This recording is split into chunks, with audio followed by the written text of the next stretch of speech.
नमस्कार मित्रांनो, नवीन एका व्हिडिओमध्ये तुमचं सहर्ष स्वागत आहे। आज पाहायला गेलं तर महाराष्ट्रामध्ये संपूर्ण महाराष्ट्रामध्ये जवळजवळ 15 ते 20 महानगरपालिकेच्या निवडणुका लागलेत। त्यामध्ये पाहायला गेलं तर आपल्या सर्वांचा लाडका बिंजोडचा बादशाह मथुर बैलाचे मालक रणवीर राहुलभाई पाटील यांनी देखील निवडणूक उतरण्याचं ठरवलं होतं।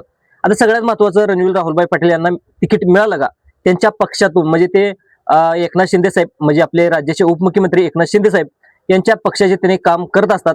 तर त्यांना नेमकं तिकीट मिळालं का, ते कोणत्या अडचणी आल्या आणि त्यांना कोणता अर्ज भरला, या व्हिडिओच्या माध्यमातून आज आपण जाणून घेण्याचा प्रयत्न करणार आहोत। चला तर आता पाहायला गेलं तर रणवीर राहुलभाई पाटील आता संपूर्ण महाराष्ट्राला देखील माहित आहेत, ते म्हणजे आपल्या बिंजोडचा बादशाह पाहायला गेलं तर मथुर बैलाचे ते मालक आहेत आणि मथुर बैलाच्या नावाने ते संपूर्ण महाराष्ट्रामध्ये प्रसिद्ध आहेत। तर मित्रांनो, ते त्यांचं आता बैलाचे काम करत करत त्यांनी आपल्या मथुर बैलाची शर्यत खेळत खेळत दुसरं पाहिलं गेलं तर त्यांनी सामाजिक कार्य देखील व्यवस्थित पार पडत असतात। जे त्यांचं कल्याण आडवली गाव आहे, त्या आडवली गावामध्ये सामाजिक कार्य देखील अतिशय चांगल्या प्रकारे ते पार पडत असतात। पार पडत असताना त्यांना पुन्हा एकदा ह्याच्यामध्ये अगोदरच ते आडवली गावाचे उपसरपंच होते, पण त्यांना उपसरपंच ते गाव महानगरपालिकेमध्ये गेल्यानंतर त्यांनी नगरसेवक पदाचे निवडणुकीसाठी त्यांनी निवडणुकीमध्ये उतरण्याचं ठरवलं होतं। पण एकनाथ शिंदे साहेब आणि पाहायला गेलं तर खासदार श्रीकांत शिंदे साहेब यांच्या नेतृत्वामध्ये ही निवडणूक लढवण्याची त्यांनी ठरवली होती। पण जे तिकीट वाटपाच्या ह्याच्यामध्ये त्यांना थोडंसं पाठीमागे सरण्याचं त्यांनी हे सांगितलेलं होतं।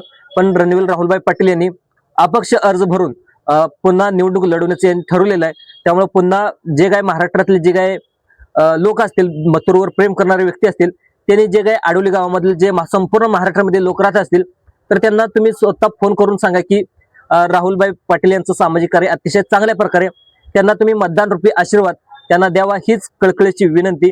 मित्रांनो, तुम्ही देखील पाहत असेल बैलगाडी क्षेत्रामध्ये देखील राहुलभाई पाटील एक सच्चा माणूस म्हणून संपूर्ण बैलगाडी क्षेत्रामध्ये ओळखला जातात आणि राहुलभाई पाटील सारखं सामाजिक कार्य।